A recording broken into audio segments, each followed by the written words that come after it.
Hey, happy weekend, everybody. I am Carolina Weather Authority meteorologist Joshua Nagelberg, and I'm going to give you a State of the Tropics address here. It is Father's Day weekend. By the way, happy Father's Day to all you fellow dads out there.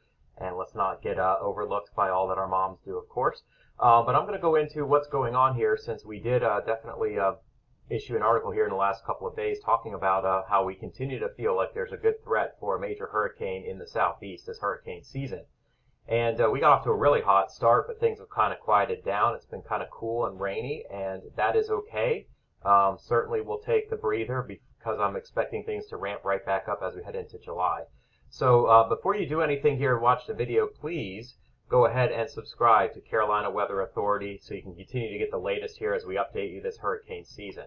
Now, right now, not a whole lot in the Atlantic to write home about. It's been a cool, wet week across the southeast. It was a toasty hot week up here in Atlantic Canada and Maine. We had some all-time records challenged.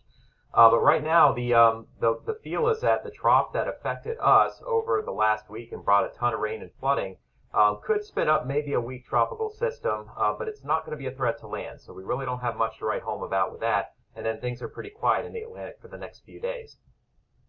We are continuing, though, and this is not hype. This is what we're looking at the potential for this hurricane season, a major hurricane to impact, well, I want to say a major hurricane, maybe multiple major hurricanes, if you believe what we're seeing with the forecast climate models here. But really anybody in the southeast is fair game for this. Our forecast earlier this season, and we're sticking with it, was 15 to 20 named storms, which would put us in a top 10 year potentially. 8 to 12 hurricanes, and 4 to 7 major hurricanes. I will say with confidence that will not be the case through July 4th. After July 4th, I do expect that to change. If you're in the red, though, you should already be prepared, as you should, I think, every season. If you're in the yellow, you could certainly be impacted this hurricane season. And even in these areas here, let's not rule out the potential for some multiple tropical systems. We just don't have as many people potentially impacted down here and over here, of course, as we would in the Southeast U.S. Our satellite image right now does show a pretty quiet Atlantic basin. There's actually some very dry air here from from African Saharan dust. That's actually very common to see. It's nothing unusual. Models do bring it farther into the west. Nothing that I think we really need to be worried about because it's all happening aloft. This is the disorganized area of showers that could spin up low pressure over the next couple of days. The Hurricane Center and the models agree that it's not going to be a threat to any land at this point. And just a little bit of an upper level disturbance way out in the central Atlantic, but things are otherwise quiet. The Gulf is pretty much clear. The Caribbean looks pretty good right now, and the intertropical convergence zone is active over Central America, and as that pulses west, we could have a named system in the Pacific next week. Not a threat to land. Now, I like to sometimes bring up anomalies, or analogs, which show anomalies, and basically this is from tropicaltidbits.com. It shows us kind of where we stand versus prior seasons and maybe what years have had similar conditions. What does it mean to us with our forecast? I personally think absolutely nothing. So we can almost take these, look at them now, and they're going to change in a month.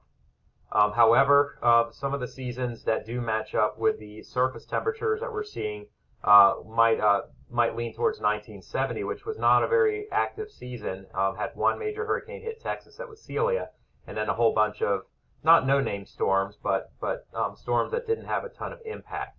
So do I think we're going to be looking at this? I think it's safe to say probably not.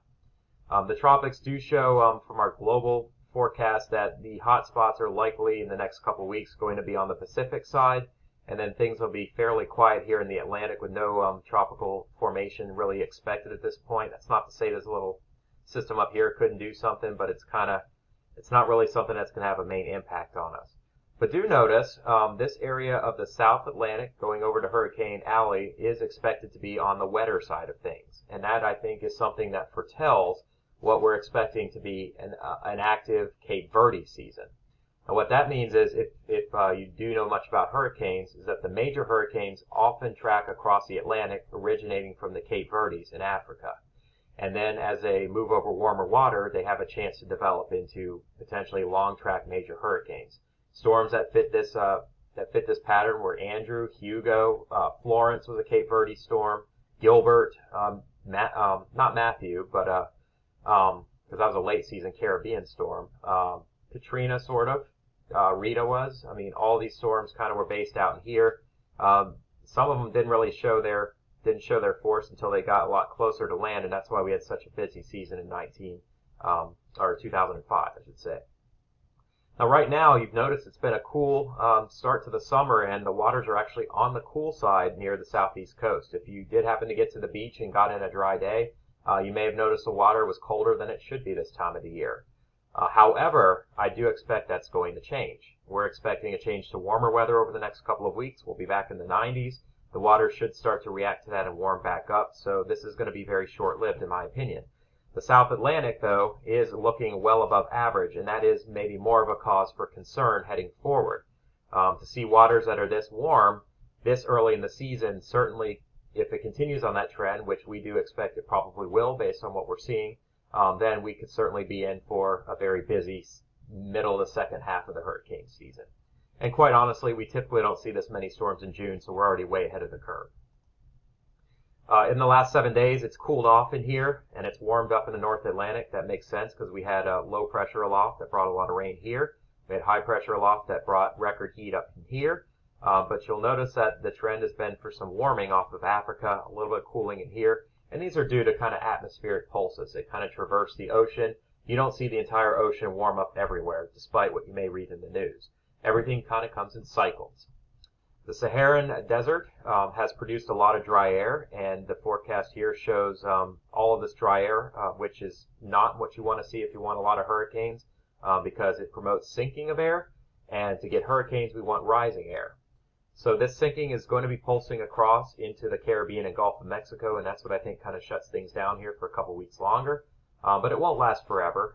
By the time we get later into July and August, I think we'll not be talking much more about this. This is something that probably makes absolutely zero sense to you, and I'll admit it did to me either. But basically, it is a 40-day forecast showing how the atmospheric pulses up in the jet stream are tracking across the Atlantic, the Pacific, the Indian Basin, basically across our tropics. And what the brighter colors indicate is a kind of sinking motion, which sort of shuts down tropical activity, whereas the greens indicate areas of rising air, and that's where our bigger clouds are, and that's where our bigger systems can develop.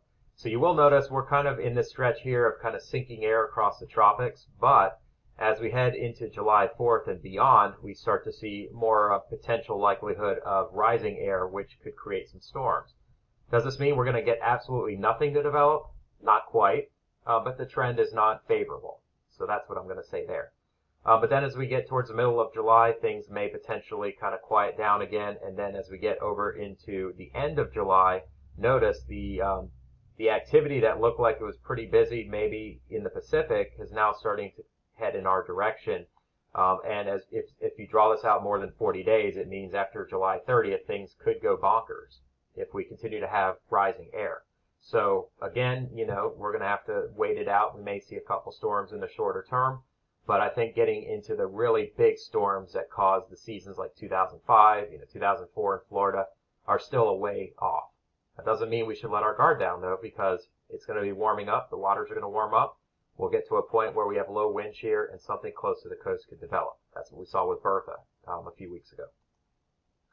Now, this map shows you the Atlantic Ocean tropical cyclone heat potential. And the areas that are brightest are the areas with the most potential for tropical systems to not only develop, but also to strengthen.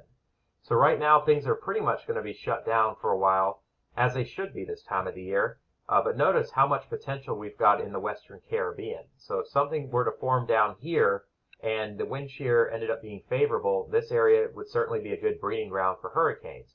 And that should concern us a little bit in Florida, in Cuba, Mexico, and the Gulf of Mexico.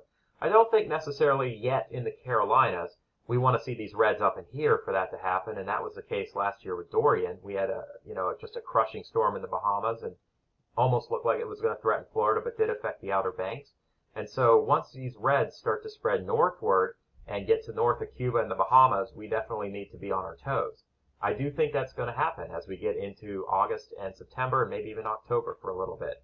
So I expect this area to continue to show a favorable trend for more potential heat, and that will spread into the Gulf. And a lot of that is due to the La Nina that we're expecting, and I'm going to show you that right now. Now, a La Nina basically states that temperatures are below average just below the equator in the South Pacific, off the South American coast. What it does is it promotes more rising air in the Atlantic and sinking air in the Pacific. When we have an El Nino, which is what we had back in the spring, that promotes sinking in the Atlantic and rising air in the Pacific. So if the table were flipped, I wouldn't be as concerned heading into the tropical season as I am right now. It would be more of an active Pacific year like last year, for example. So if this stays down here, we definitely have better odds at seeing big storms. Now, one other thing I wanted to mention to you guys is that we look at analogs and clusters of where storms tend to form, and often the early storms can foretell what can be a very busy season. 1999, we had a lot of activity off the Carolina coastline. Guess what we've had so far this year? Yes, definitely a concern of ours here. There were also clusters with major hurricanes way out in here. But 99 was the year of Floyd, and that is this storm right here that came up in September, and that's kind of the last major hurricane that was almost a major hurricane to ramp up into our area. Florence was a Cat 1 when it got up here. Matthew was a Category 1. Florence ended up being a Category 1 because it slowed and stalled and took in some cooler water temperatures. 2004 was a hyperactive season. A lot of stuff got going to the west of Florida and just to the east of Florida, and guess what? That's where all the storms were. When you see a sea inset over the Carolinas, you don't like to see that. That's not a good sign. That means there was a ton of stuff going on that year. Now, we managed to avoid in 2004 a major hurricane in the Carolinas, but it was certainly a season, if you were on the coast, that you had problems. 2005 was a blockbuster year that no one will forget because of Katrina, Rita, Wilma, and storms like that. And notice the cluster was over here north of Cuba and then over off the Mexican coastline. The early storms got going. Arlene came up over here in the Central Gulf. Cindy hit south in New Orleans. So it was pretty clear that that was going to be where the storms were going to be a big problem. And guess what? And here they were. So I'm not saying this is definitely the case, but it's something we're definitely going to have to keep our eyes on. And by the way, we ran out at 13 here. We ended up going to 29. We got into the Greek letters. Yeah, here they are. 28, I'm sorry. Later they found one that was actually unnamed, so it actually did get to 29. Not a big deal, but you get the point. 2016, very active season over the southeast coast. We avoided a major hurricane, but we still had Matthew, which came right after some rivers were very high and caused a ton of flooding in the Carolinas. But otherwise, it wasn't a highly destructive coastal storm. It was more of a problem with flooding inland. So notice how busy things were early in the season, and guess what? They were again later. That's not a coincidence. 2017, we saw a lot off the coast and not much in our direction. Harvey, Irma, and several other major hurricanes, got going down in here. But we did not see much over in this area. But nonetheless, guess what? We had clusters of storms. 2018 was the year of Florence, and this was a year where we had an inset way over the eastern Atlantic. Florence was down here, and if you look at a typical track of storms, they typically recurve this direction. It would have gone right into the cluster. But Florence was kind of a trend. It erased the trends basically, and everything kind of flipped the switch, and everything went west, and we got very unlucky. And then Michael was just into an area that was very warm and kind of ramped up very quickly and was a Cat 5 when it hit Florida. And last year we had a lot of activity again just off the Atlantic coast, right where we had to deal with Hurricane Dorian, but not as many clusters. So my point basically is that we're tracking where things are going to be favorable this year, where they've already happened and where they could happen. This map basically shows an area of favorable rising air in the green and favorable sinking air in the red. So we're not expecting to see a favorable condition for storms to form on our side. As we continue, though, to watch out into the coming weeks, notice that the amount of sinking air starts to decline. And by July 4th and 5th, we start to see more rising air off the Atlantic coast. That could be something that we have to be concerned with down the road, but at this point, nothing too intense. Wind shear is also something that we are definitely taking a look at. The numbers that are in the cooler colors actually trend to show us lower wind shear than average, and the brighter colors are higher wind shear.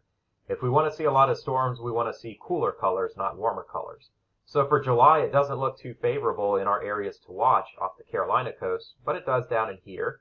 But notice how we trend over to August, and this is something I'm much more concerned about, because As we get to the height of hurricane season, wind shear is expected to relax quite a bit, and the areas in here where major hurricanes like to form are expected to have lower wind shear. And that's something I think we really need to keep an eye on. This right here is an eye-opener for me as a meteorologist. September, again, big deal here. Much of the Gulf and the Southwest Atlantic are in an area of lower than average wind shear. Again, that's something that's favorable with La Nina, or I should not say favorable, but tends to come with La Nina. So I definitely think our forecast is looking like it's going to be something that we need to continue to stick with here, and that major hurricanes could very well ramp up in this area. As we head to October, we start to see that happening less off of the southeast coast, but we keep an eye on Florida still, and something could certainly sneak up in our direction. And in November, we're not too worried at that point. At least I hope we're not. Sea surface temperature anomaly, it starts to warm right back up off our coast, and you can see the colors start warming off of the mid-Atlantic coast by August and by September, and the waters are warm. This is kind of a long-term climate change pattern we've seen, and this again goes hand in hand with La Nina. It goes hand in hand with the weaker amounts of wind shear than average, and the anomalies of lower wind shear and warmer ocean temperatures both send us warning signals of this is going to be a big year. The only other thing, though, I'm not quite seeing sense of is the rainfall forecast, and it looks like it's going to stay wet here in July over Hurricane Alley and in the areas we typically see storms. But August and September are trending drier now than what we saw earlier. So do I think that that's going to be the case? I'm not really sure. I mean, it was showing June being very dry in the southeast, and we're having a blockbuster rainfall event. At least we did. So I'm not really putting a lot of faith in what I'm seeing here with the climate forecast system. But it does show the Gulf of Mexico is fair game for a lot of storms, August and September. So if you have family in Louisiana, Mississippi, maybe southeast Texas, make sure they're ready. But I definitely still see what could be a lot going on off the Florida coast, and I'm not going to rule out a major hurricane or two in here. Just because an entire month is potentially going to be a little drier than average doesn't mean a big storm can't happen. But this model isn't quite as impressed with that happening. So I'm going to leave it there, guys. Please subscribe to our Carolina Weather Authority page. This has been a long video, but I think it's one that's going to give you a lot of insight into why we're continuing to expect it to be a very busy season. And let me get that graphic back up for you guys here real quick. Yep, here we go. Major hurricane threat. And all it takes is just one storm to do us in. So thanks, everyone, for joining us. I hope you have a wonderful Father's Day weekend. We'll catch up with you again here soon. Take care.